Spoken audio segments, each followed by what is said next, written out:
yeah, I'm Sam. I'm one of the organizers. We've been running the Magento meetup for nearly 10 years. It's 9.5. So the first one was in October 2010. And we were like 10 people in a pub. And I still remember the faces. They were all shady. Was it the green something? Something like that. It was near Moorgate, right? Clerkenwell, yeah. So yes, a lot has changed since. And yeah, I'll have a slide later about the other parts. So let me just get to the business, because we have these lovely people here, and they came to educate you about Magento 1, end of life, and what does that mean? What does that mean for them? And through that, probably it will affect you. First, Osvaldo Spadano. He is the founder of Akoova, lovely hosting company. We love working with them. And he is a lean enthusiastic, as much as I can tell, a bit business thinker. You should listen to him. Tadhg is the Magento solution consultant, right? That's your current title. Call me whatever you like. Magento God in Monsoon's consulting. That is my official title. Yes. So he will tell us about how SIs see, or system integrators see this. And then we have Renato Cason, who is with End Clothing, head of engineering, right? Lovely. He will tell us about client side. And we have Alex from M2E Pro. I will try Podopryhora, right? Sorry. That's always yeah. It's okay. Thank you for coming. So you will tell us about extension providers and service providers point of view. What does it mean for you, right? Yeah, so this is our panel. Thank you. Please put your hand together, because these guys are really busy coming here. So, first question, just for an easy grab, what does that mean? What does end of life mean for a Magento 1 shop? Not so easy, right? Who wants to grab it first? Feel free. Okay, so for me, it doesn't mean on the 1st of July 2020 all Magento 1 shops are going to die. It's the end of life of official Magento support. So in actual fact, on the 1st of July, the Magento 1 sites will continue to work. However, it opens up a massive can of worms around the support side of it. And that's probably one of our big discussions here tonight, is who's going to support it? How will it be supported? Will it be successful? There are some companies already out there who are now promoting themselves to do that. But for me, I think the trickiest question is around payment gateways and whether they will continue to support an officially unsupported platform. So yeah, that's how I see the current Magento 1 status. What amazes me is how many Magento 1 sites are still out there. But anyway, I'll let the others maybe open up. That's my opening gambit, Punt King 4. Yeah, from my point of view, it's quite disruptive. I would say it's a kind of disruptive opportunity.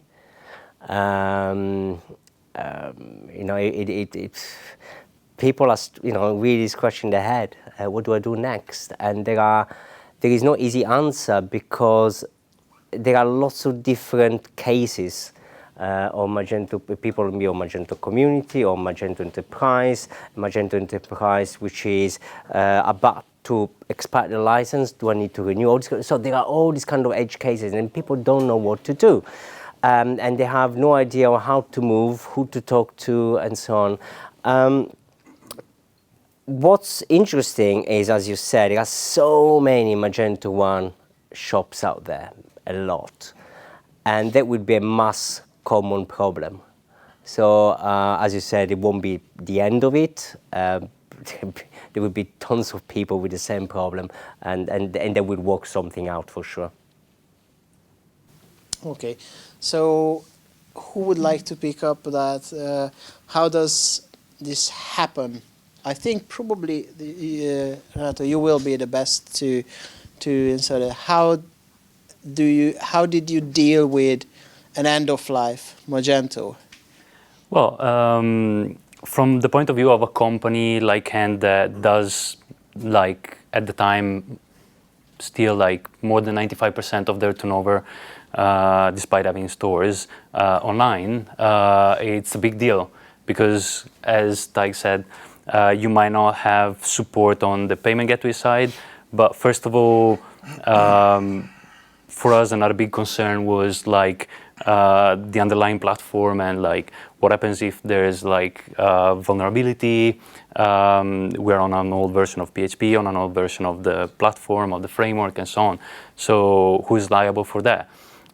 For us, right at the beginning, we started planning the migration. We did actually migrate 2.5 years ago, so in 2017. Also, from the point of view of like a store that is a retailer that is growing a lot. For us, we were continually adding new features to the site, and we knew like whatever we do now, in a few years we would have to redo it. So why not just do it directly on the new platform? So we spent some time stopping and replatforming. But I guess it's from like a privileged point of view of a company that has some money to invest, an actual team that works on it and can decide, make a decision based on technical reason rather than just money. So you have this budget, you have to do this.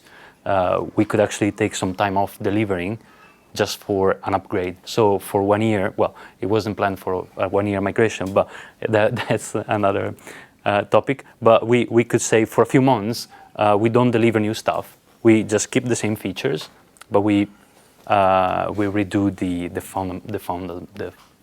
foundations of the site itself. So it was quite a big undertaking, right? Yeah, definitely. Yeah. Turned out to be more than what we expected, but that's always the case, right? And how did SIs or system integrators see this from their point of view? Okay, so if we take, like, we knew quite early on, even before, like, it's hard to believe that Magento 2 is 5 years old later on this year. Like, it was launched in November 2015, which is unbelievable when you think about it. But we knew even as early as probably 2008, 2014, that yes, it is a total platform rebuild, sorry. So, I've worked with 2 solution partners since 2015, and the message was very clear right from the word go. This is not a simple upgrade. This is not just a lift and shift across. This is a platform rebuild. Now, having said all that, and some people were very willing to come on board, but it's the big question, it's the big cost. It's cost. It's a big cost. I think an awful lot of people came onto the Magento bandwagon and invested quite heavily to be on it, and they weren't expecting, oh my goodness, right, okay, it's now a rebuild, and you've got the extra complication of data on top of that, and third-party extensions and all that jazz. But, so the 2 solution partners I've worked for, we've been very clear from the word go, this is the case.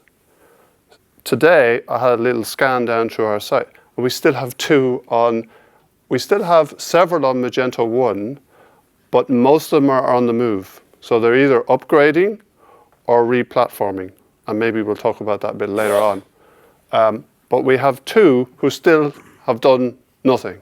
Now we're talking to them, and in fairness, they're open source, and we believe they can't afford. So that is an obligation on our side to say, look, if you can't afford, then maybe there are alternative options. Because the company I work for now are 100% Magento. So we will lose their business, but come on, we have to be open and honest about it. So that's. Speaking of third-party extensions and service providers, so supporting Magento 1 or like trying to help moving, also like providing the new version early on in the game, providing Magento 2 extensions, that was not the case on the market, right? How does it work for you? I mean, just before I begin, how many of you know what MTE Pro is? Can you raise your hand? And anyone who uses us? I've done in the past. Yeah. Right. Our experience with Magento, because we've been with Magento since day one. MTE stands Magento to eBay. This is what we developed many years ago. At the moment, we have over 10,000 live users, all on Magento. A vast majority of them are on Magento 1, still. Then we have 3 different segments of customers, because we've been talking to them all the time, and we've been talking to them all the time for the last 5 years. So we have customers moving on to Magento 2. We have customers who are moving to other platforms, and this is what we see. We see trend. It's very, very geographic trend. US, Canada goes Shopify, Shopify Plus. Germans go Shopware. French, Italy, Spain, they consider Presto. We are talking about mid-sized business. I'm not talking about premium enterprise segment. Fritis, France, Italy, Spain go normally PrestaShop. Australians like BigCommerce, and this basically creates some kind of mess because we've been working together for over 10 years creating some kind of ecosystem, and then now this ecosystem kind of like moving in different directions. And then we have 3rd segment of people who are waiting for Magento 7. Why Magento 7? Because it's going to be better than Magento 2. And I don't know, how many of you know what's Mage 1? Can you raise your hand? Excellent. And how many of you know what Open Mage is? Do you want to tell what Magento 1 is?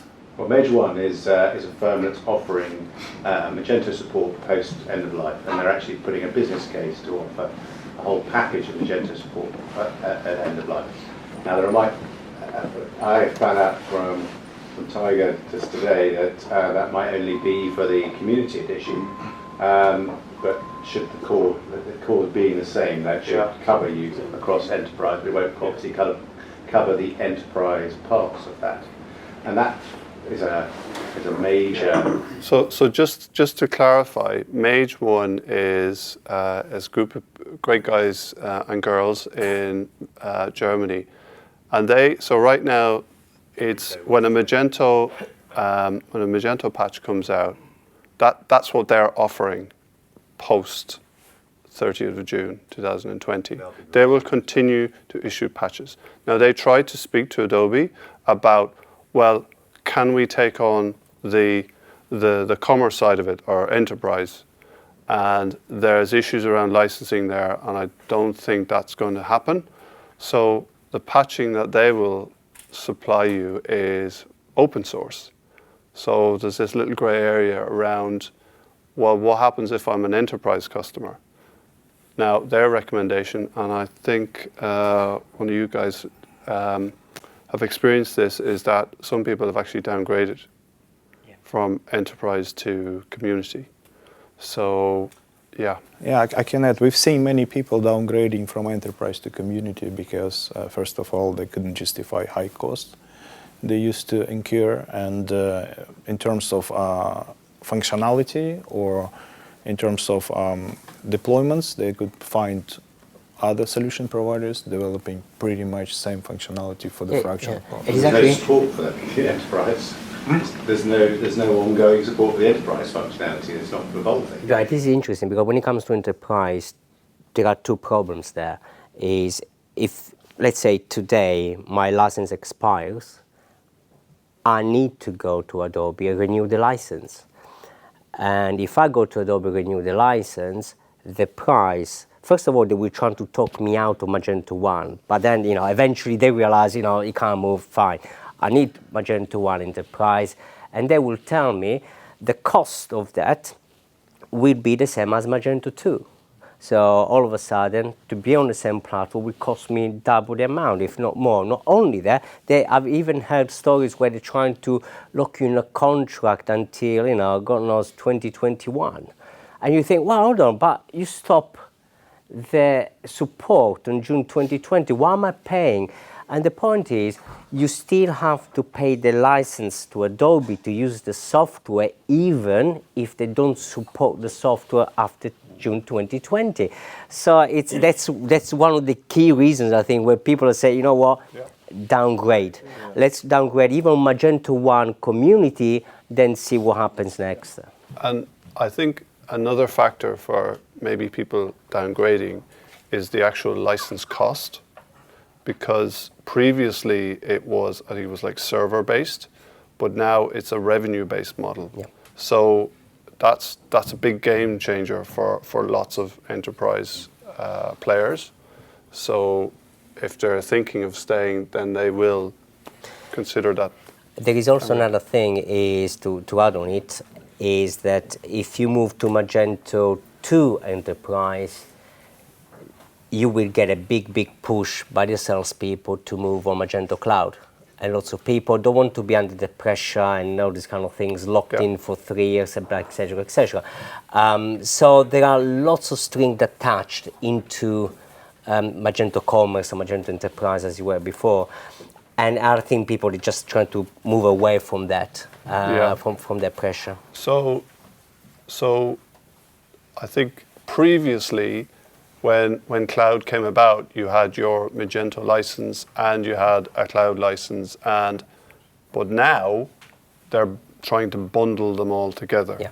So they're offering things like your Magento license and your cloud and Business Intelligence Pro.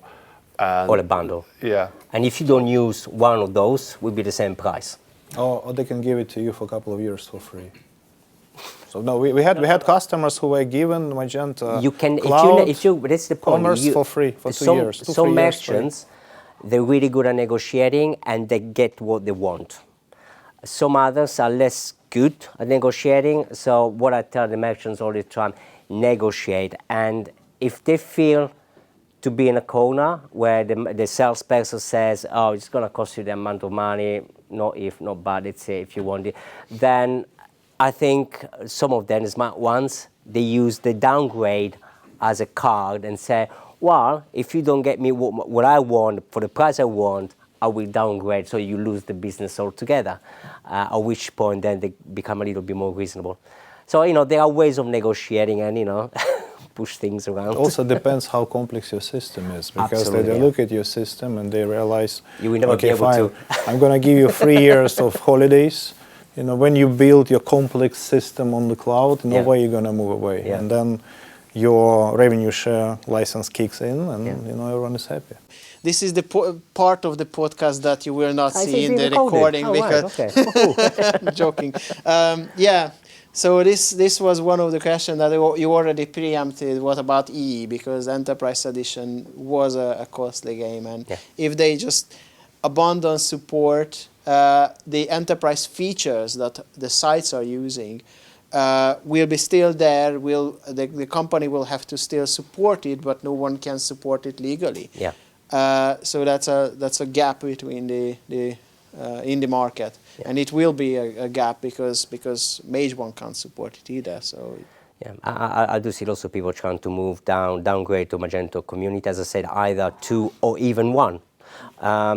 However, in some cases where that's not, it's easier to upgrade or migrate to Magento 2 community or open source rather than downgrade to Magento 1 community, because such is the state of their site, which is an absolute mess, and it's almost impossible, basically.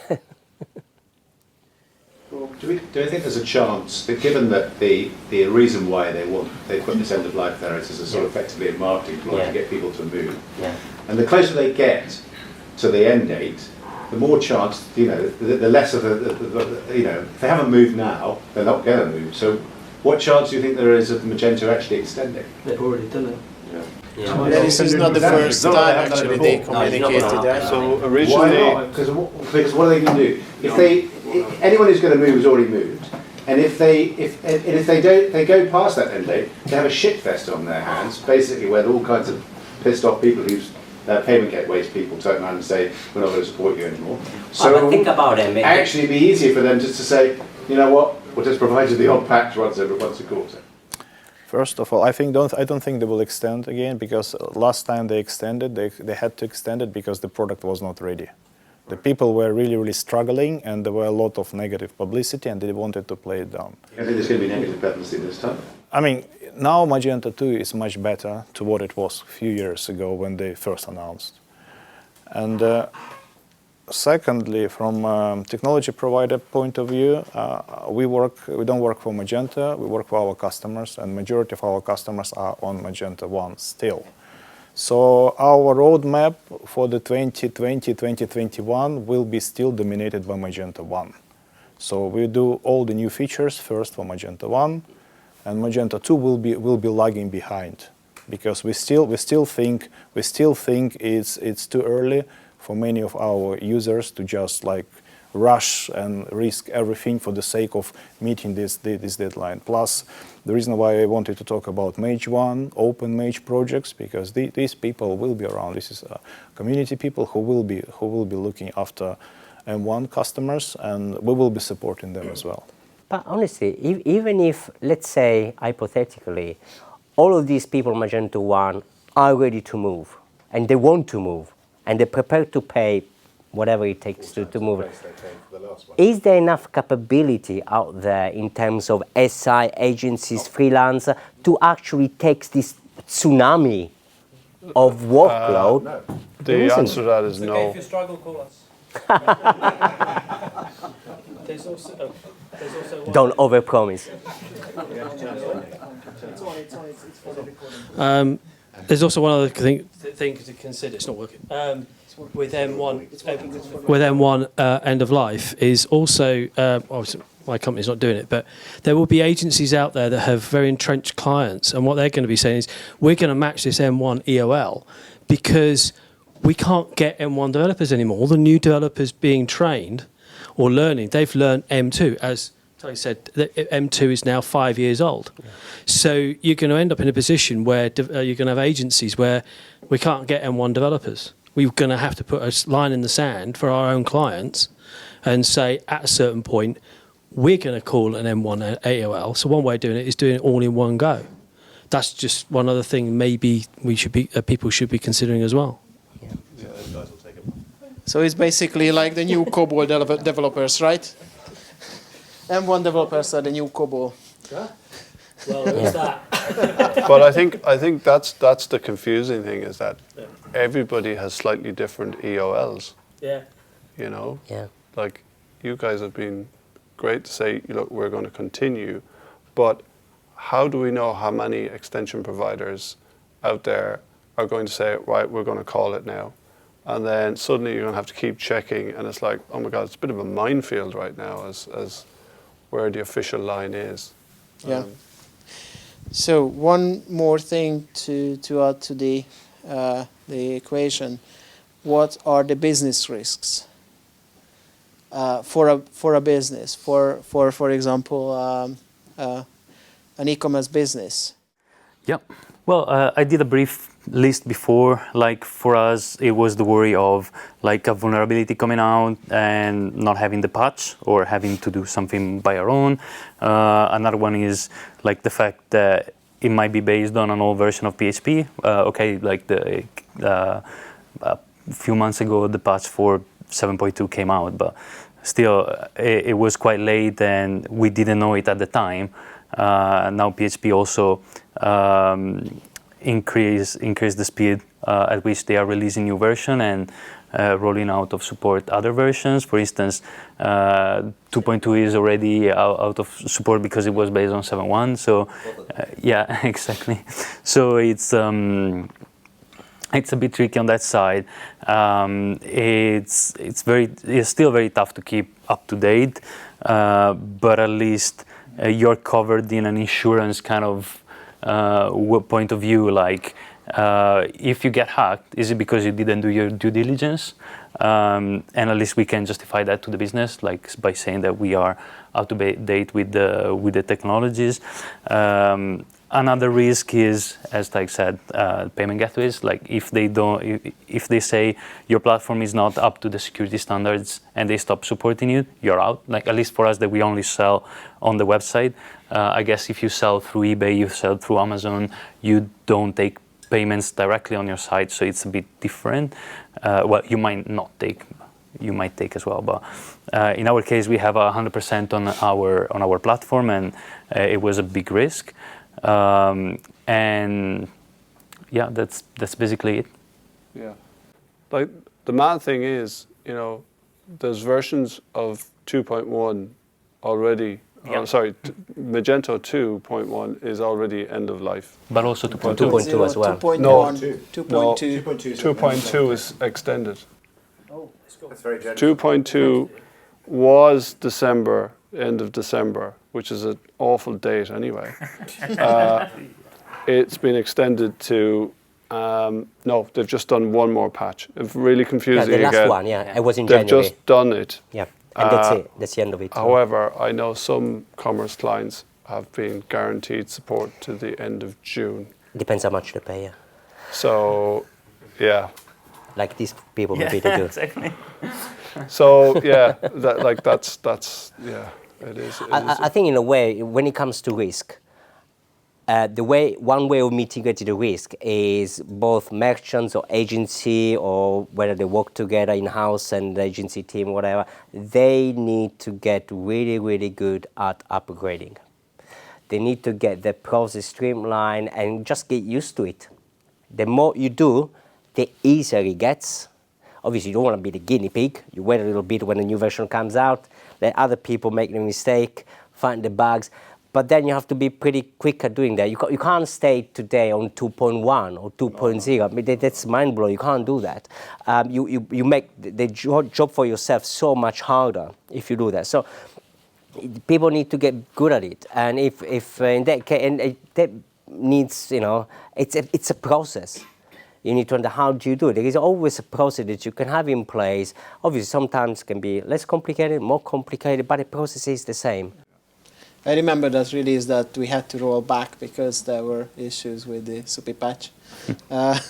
Yes, yeah. It was a fun one. The guinea pig, being a guinea pig, it does just happen. To explain to maybe people who are not familiar, the current format of when they do a pre-release. So for commerce clients, you get a pre-release of the patch 2 weeks before the official release. But for open source, that comes out on the date itself. So in-house, we start working on that immediately. So it's patched before it becomes general release. Can I ask a question? Yes. So we said Magento 2 is like 5 years old, but Well, a merchant, well, kind of 4 and a bit. 4 and a bit, okay.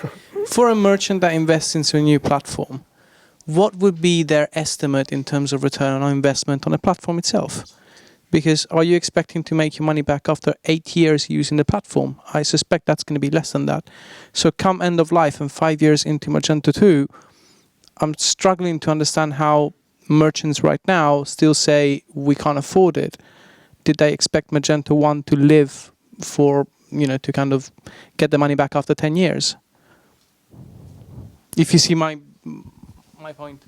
Yeah, it's a tricky one, and I think this is where, even when it comes to solution partners, I think they all have different messages as well.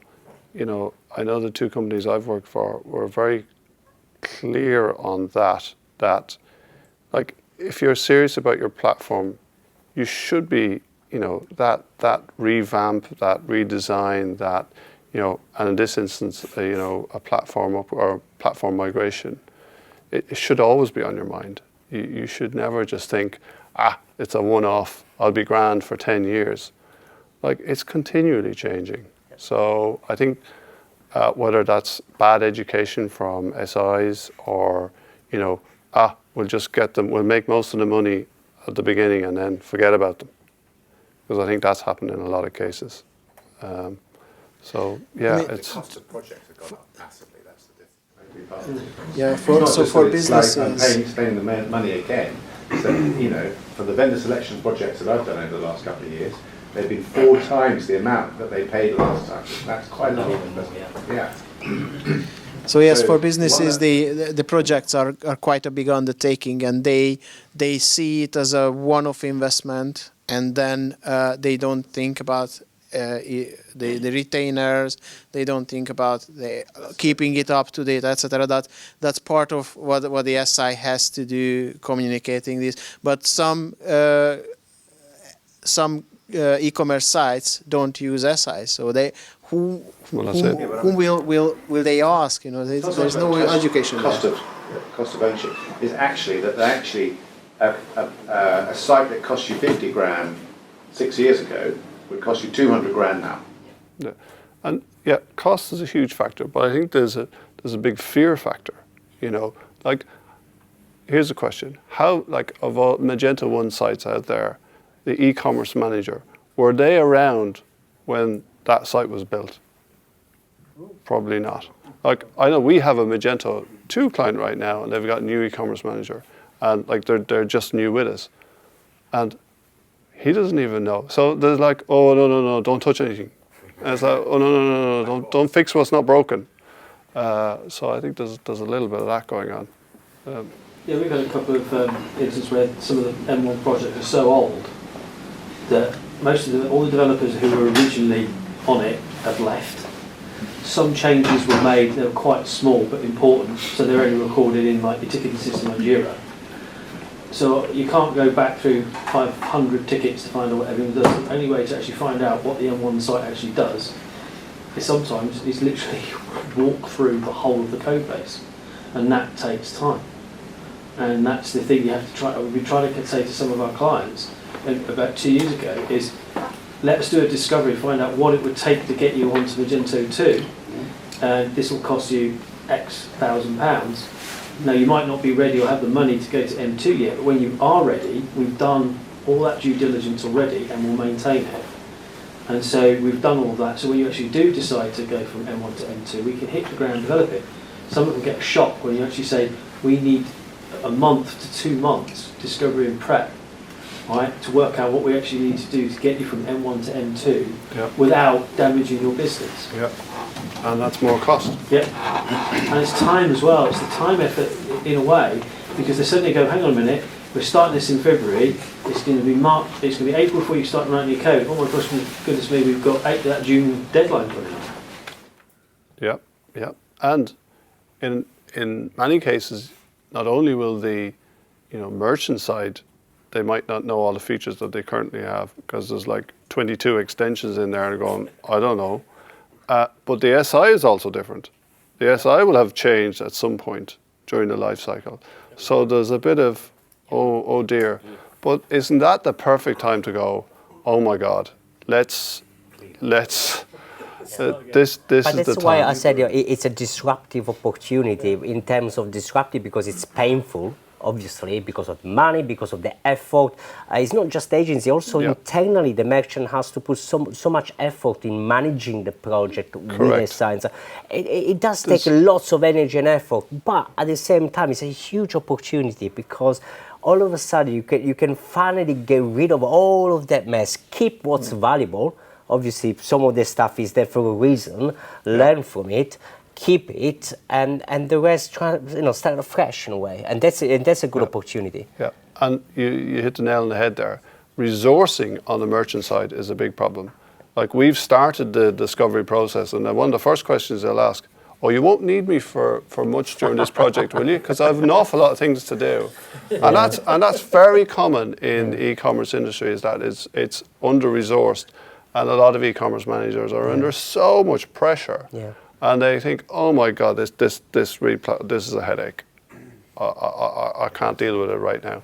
And then what's fantastic is now some of the merchants I see, it's like, okay, you know what, and I have to go through all of this, which is going to be a complete nightmare. You know what, let's put PWA on top of it.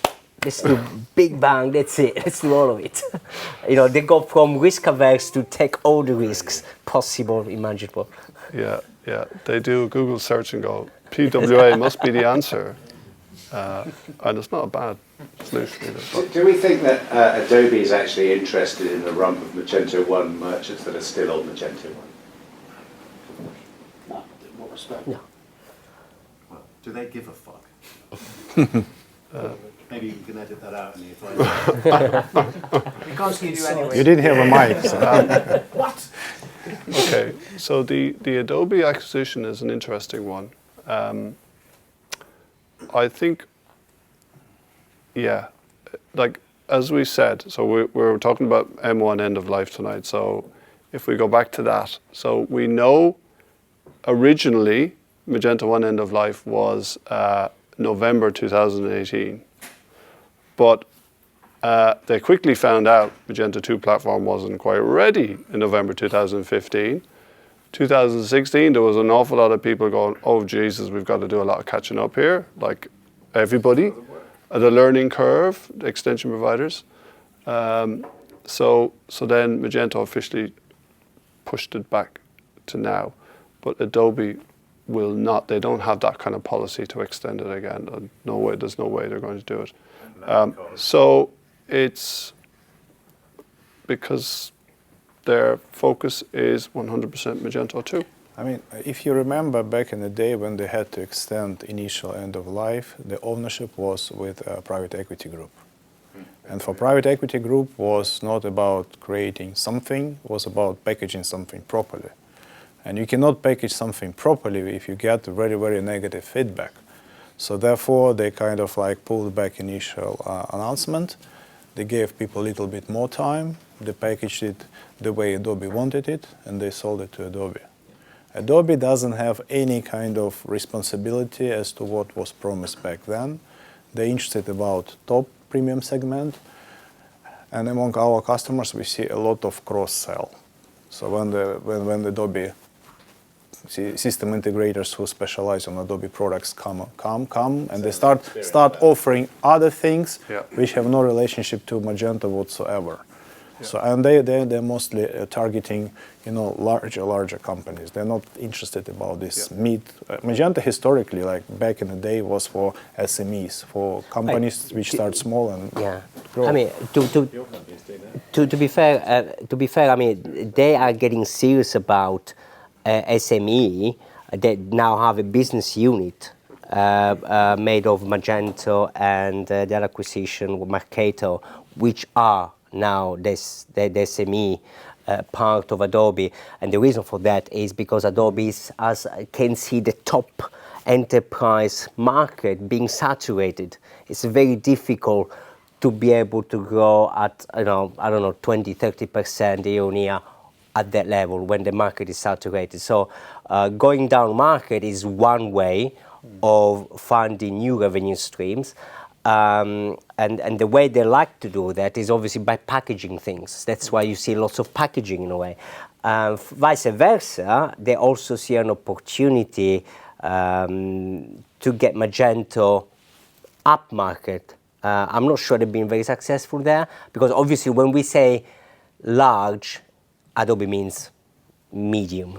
Okay, there is a bit of a mismatch in terms of what we mean Magento, when we're talking about large Magento is medium Adobe. Magento understanding of the large businesses. Large Adobe, typically they're very, very large companies.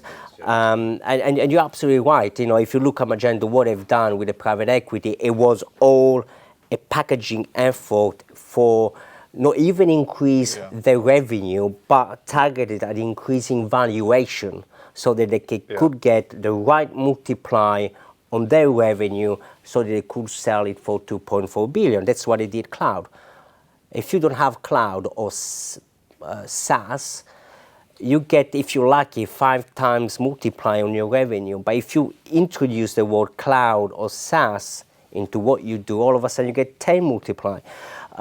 Same thing with Adobe. Come on, Adobe is doing really good. They managed to change the business model like no one else has done. Amazing. Microsoft as well. Microsoft as well, but Adobe did that before. However, having said that, still, when you look at, for example, Adobe Creative Cloud, is it really cloud? The only thing it is you download the software rather than having a DVD or floppy disk back in the days.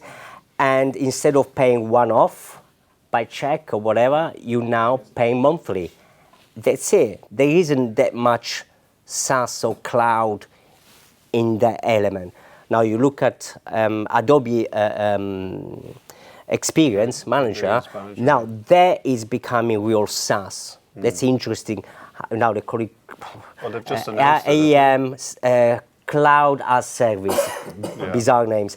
But it's basically a SaaS where they actually have the product. They will release the new versions quickly in small batches. They take care of all the versioning and all these kind of things. It's a real SaaS product. But at the same time, they do the hosting, obviously. But at the same time, they give you enough tools to customize things the way you want. And I wouldn't be surprised, clearly this will become the future of Magento. They will use the same format they've done for AEM, and they will do the same for Magento. However, to do that for AEM, they need to spend more than a couple of years to re-architect their product so they could be SaaSified. The same will have to happen with Magento. Yeah. Well, they've just launched that with AEM, haven't they? Yeah. So just to kind of give you a picture, I know we've moved away from Magento 1 a tiny bit, but so we've got Adobe Experience Cloud, and under this we've got a whole suite of products, and one of those is Magento Commerce Cloud. Adobe Commerce Cloud as well, it's called. And underneath Adobe Commerce Cloud is Magento Commerce. Yeah. But across the road here, we have Adobe Experience Manager, which is like the fanciest content builder. But the money maker. What they're really focusing on now, and the day after the acquisition, the AEM boys were brought in and said, right, we need to integrate in Magento. We need Magento to integrate with AEM. So there's a big investment there, and they've it's called SIF, Commerce Integration Framework. And they've got quite a bit way down the road, so there's still a lot to do, but you can see where they're taking that. Because Adobe were missing that element. They were missing the commerce element. Yeah, there was a tick box exercise for Gartner, basically, so they could go on the top right of the quadrant. They couldn't go there because they didn't have e-commerce. Now they have it. So you can see Magento integrating with some of the Adobe Suite products, but also you've got the Adobe Suite products coming towards into Magento, the likes of Target and Analytics. Stock. Sensei. Yeah. So interesting times. Yes. Cool. Yeah, I thought it was inventory as well. So, what can go wrong for a merchant? Horror stories here? To be honest with you, I don't think it would be horrible. People want to stay where they are. It's fine. I mean, the only interesting thing I've observed is lots of people are, even if they're not moving to Magento 2, they're making sure they are on the latest version of Magento 1, or at least Magento 1 community. So that then at that point, they will open up the opportunities for themselves, and they could be, shall I use, for example, Mage 1 to support me. So I receive the patches as and when I need, and that's, they can stay where they are and they will be supported. Or shall I move on to OpenMage? That would be slightly more difficult to do because it is another platform, although very, very similar. It's like a forked version of Magento 1. You have to change the code basically in a way, which is very much similar anyway. But there is another option, obviously. So you do have options, and those options are mainly just a way to buy yourself time, I guess. Yeah, there is, just to be clear, Mage 1 is a company, it's a paid for service, whereas OpenMage is a community-led project. So, you know, Mage 1 have said they will guarantee support for the next 5 years, whereas obviously with OpenMage, like it is community-led, so, you know, where do you stand there? Yeah. I'm pretty sure being so big, there will be some sort of sponsorship. And also, funny enough... No, it is well supported. Yeah. Talking about community, interesting actually, we haven't mentioned, there is another entity that could play a role in all of this, and that's the Magento Association. Magento has, just before, I think, selling to Adobe, created a Magento Association for a reason. And the Magento Association is there, and I'm pretty sure that's another question is, will Adobe keep Magento open source? Because Magento open source, let's be real, it's the main competitor of Magento Commerce. That's what it is. That's how the salespeople look at it, right? And therefore, will Adobe keep open source? Hopefully, yes, but if not, who will take care of it? The Magento Association is there as a safety net. So hopefully for Magento 1, something will happen. I really encourage everyone who is interested in Magento, being in the community, get involved with the Magento Association, because in there will be a good community, informed, a bunch of people, and and people that can help each other. Yeah, I think one of the lifesavers for Magento 2 has been the community engineering. Yeah. I think if we go back and look in history, we go 2016 was a tricky year for Magento 2 beginning. At the beginning of 2017, they created the Magento community engineering team, and it got quite a big momentum early on. And I think that if you look at the contributions that have come through engineering, and the feature list that has come through engineering has been pretty good. So yes. But no horror stories. No horror stories, but no. 5 years that we've mentioned here because that's from Mage 1, their official statement, and they are German guys, and they must be like, but that's the platform, and the e-commerce site is not just the platform. It's all the extensions, the payment gateways, the all the third-party extensions, and who will support that for that long? Look, I've got a customer actually funny. They're migrating now to Magento Enterprise 1.14. It took them, without exaggeration, 5 years. It's quite complex. They're running a 25-30 million pounds business on a Magento Community 1.5 currently. It's remarkable. It's fine.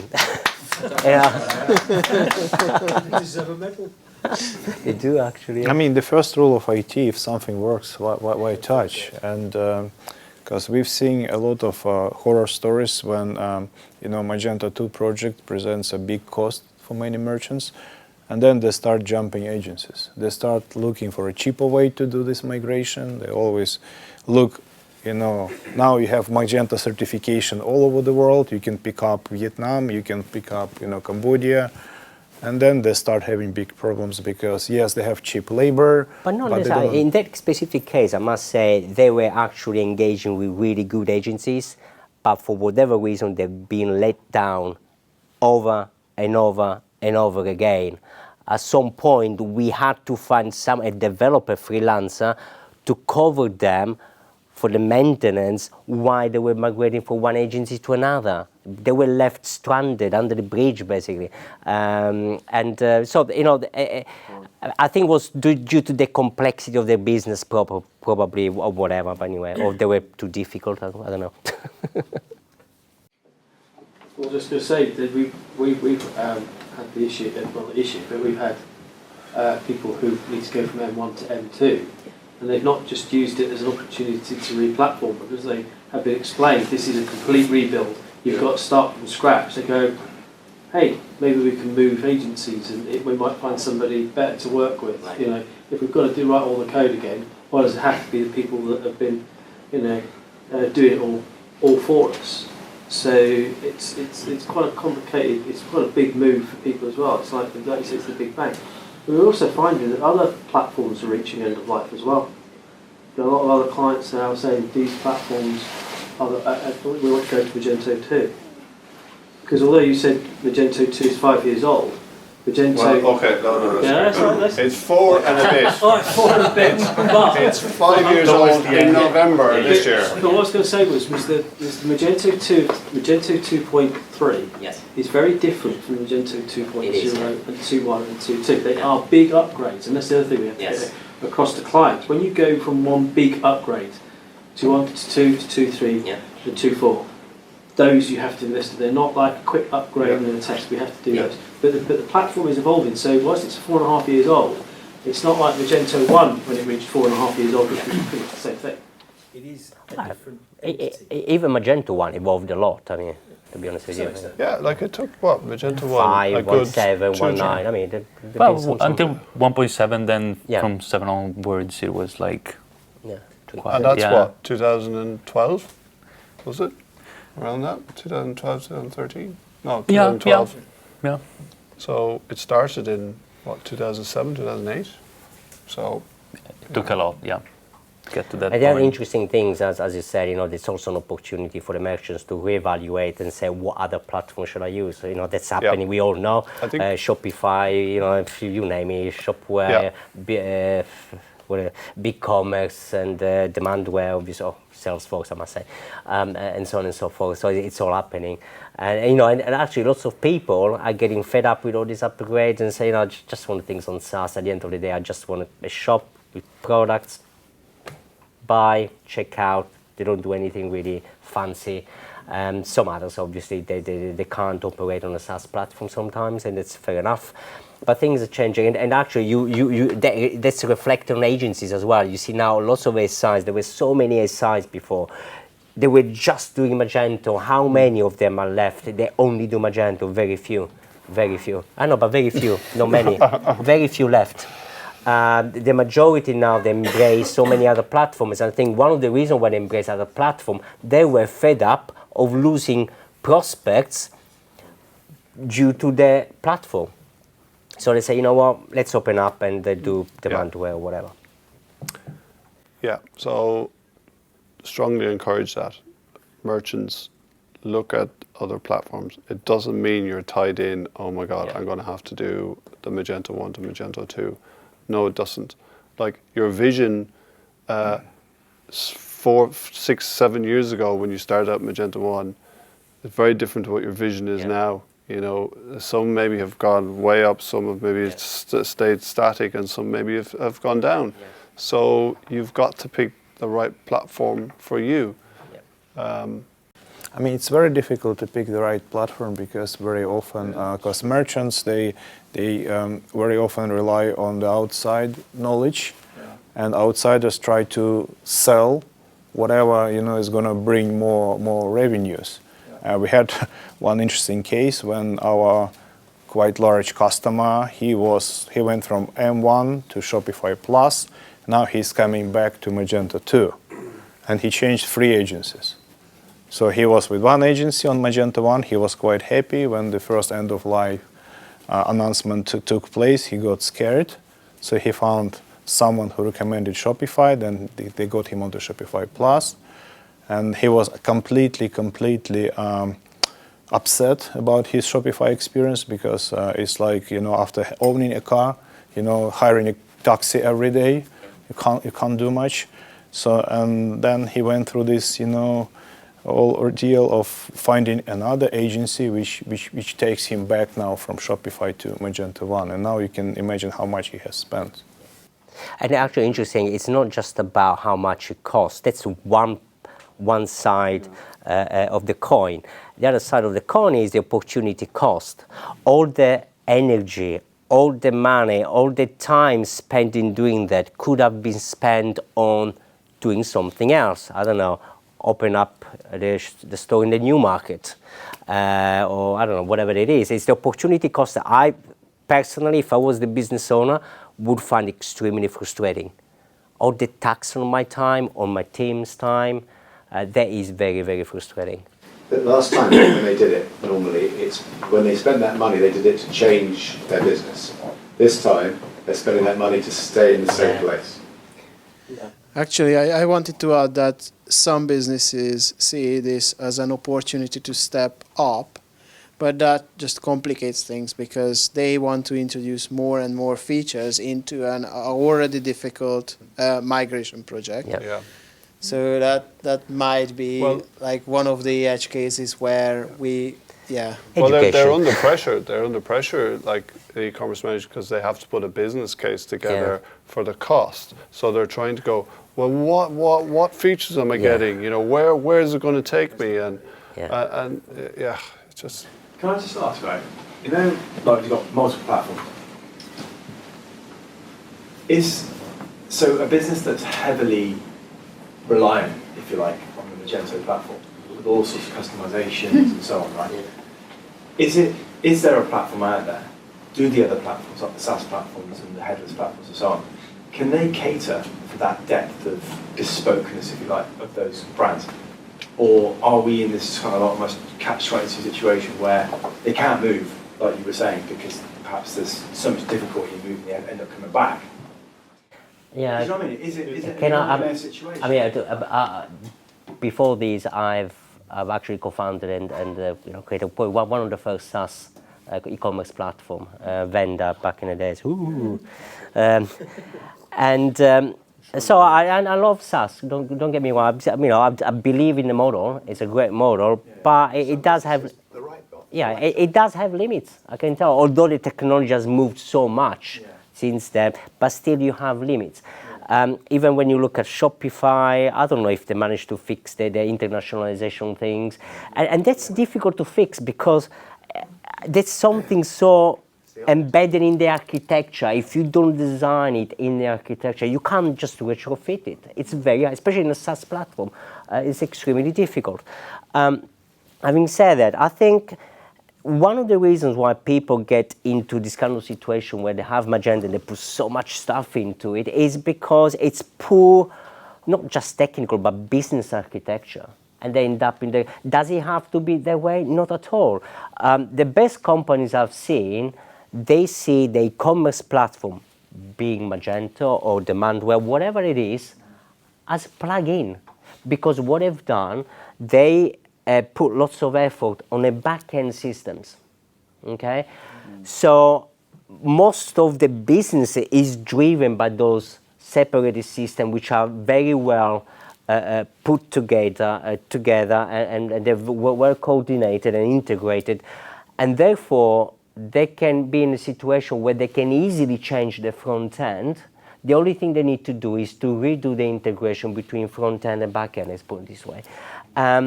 And they can change platforms quite easily. So, which means they don't have to put that much complexity into the e-commerce platform itself. They don't have to be locked in or being bullied into a corner by salespeople and all these kind of things, because they have optionality. They have a choice. You say, well, if it doesn't work for me, you know what? I change it, and they can do it. I've done quite a lot of work very recently to sort of try and do a sort of a scorecard thing to say, if you're this kind of business and total cost of ownership's your bag, these are the platforms you should look at. If it's about sort of features, the amount of customization you can do, then you should be looking at these platforms, and you can weight the basic tenants and get out what you think the most likely platforms are. And it's normally about should you be on enterprise software as a service, Demandware, which has a sort of like a middleware layer that you can start customizing in, or should you be at the bottom end looking at software as a service, which is Shopify Plus, or should you look in the middle and say, look, we're going to suck it up with Magento 2 or go Shopware or something like that. And I found that really useful. I have to declare my colours, obviously. I've kind of jumped ship to Shopware already. So, but if anyone wants to have a bit of that, which helps to make a decision there. Do you have any questions to the panel?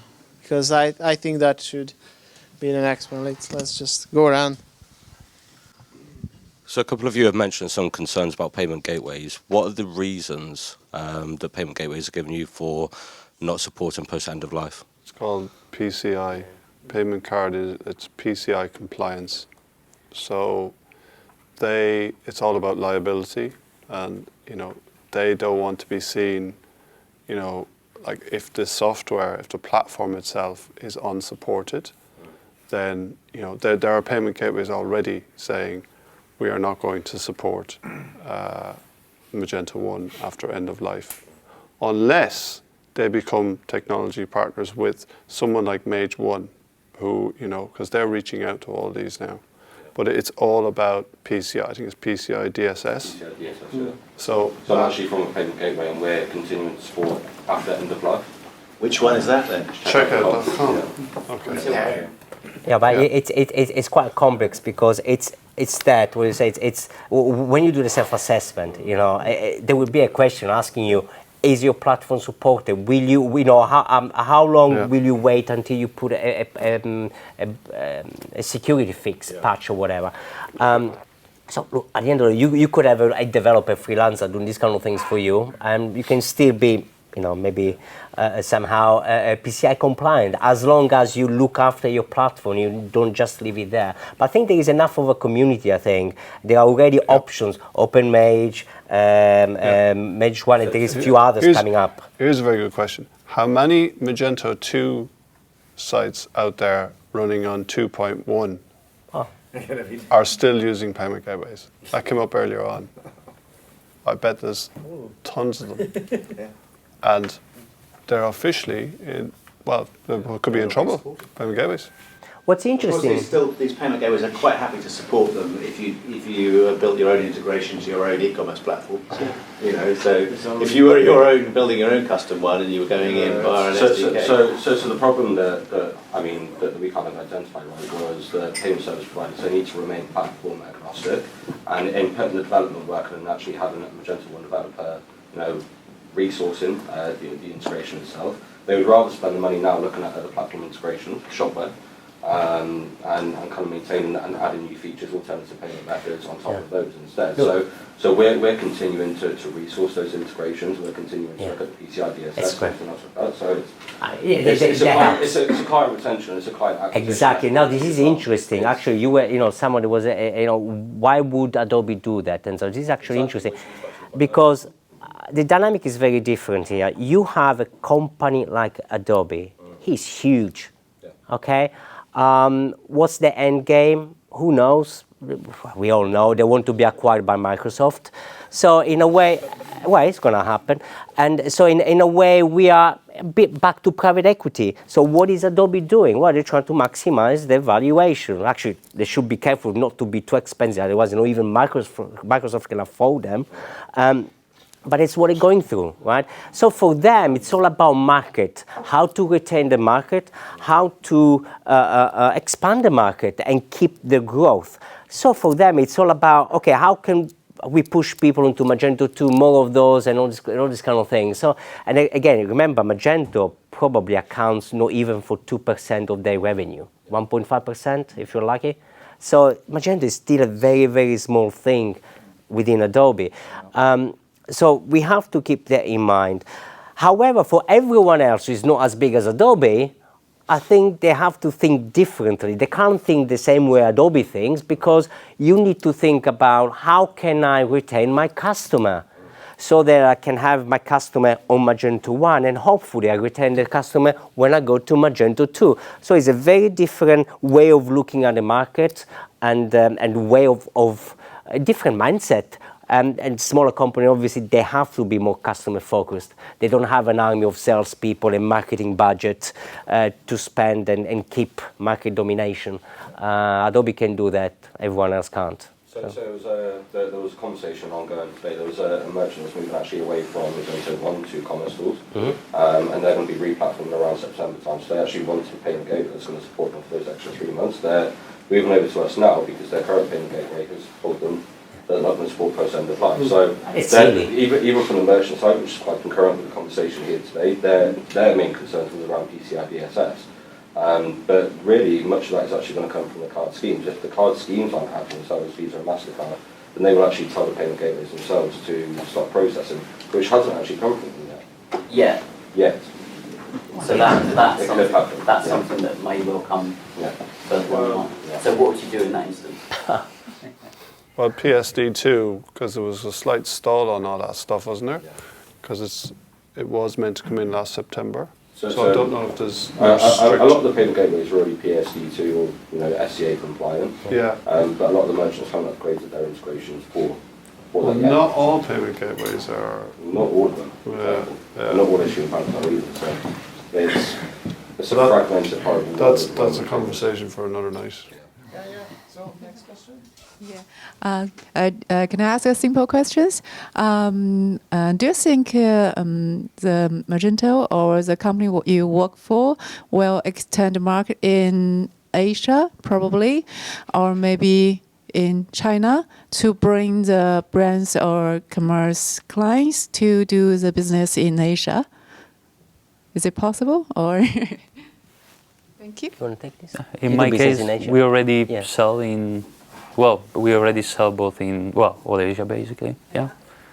So probably we can answer this question. So our company is headquartered in Singapore, and we support many clients in Asia Pacific region. Lots of big clients, and we know for sure that Magento has a big push in China.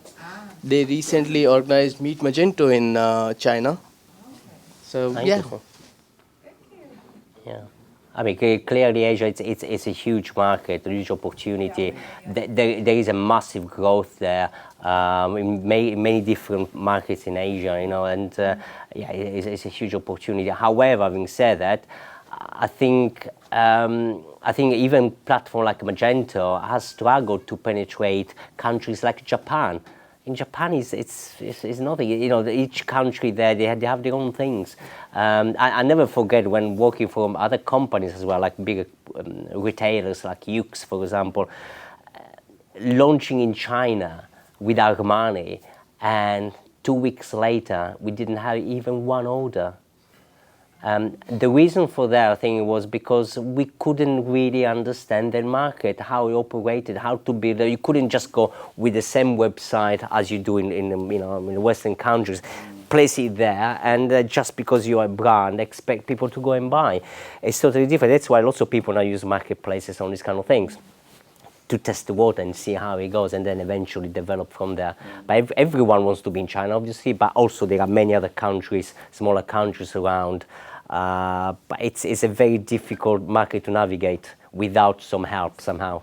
Do you think it's because of a big competitor in Asia like Alibaba or Lazada?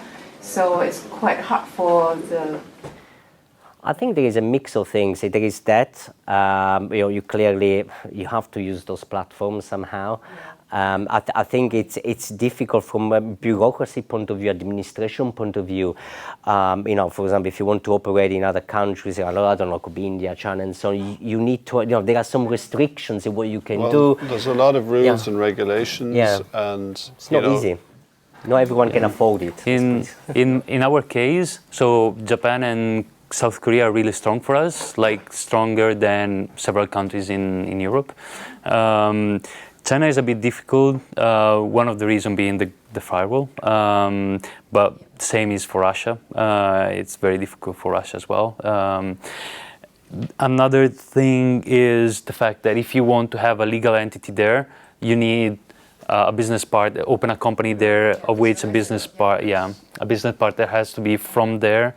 And it's the same for hosting stuff. If you want a certificate, you need to have the hosting there, and Magento doesn't support this kind of behavior, like having like a server there, like a backend server there and a backend server here. You need a centralized database, so it's not something that we can do at the moment. We still sell like with the servers that we have here in Ireland, I think. But still, it's not. So many small snags, right? The usual. Nationalism. You can imagine the guys that are looking after that. They're all freaking Guinness to beat the band.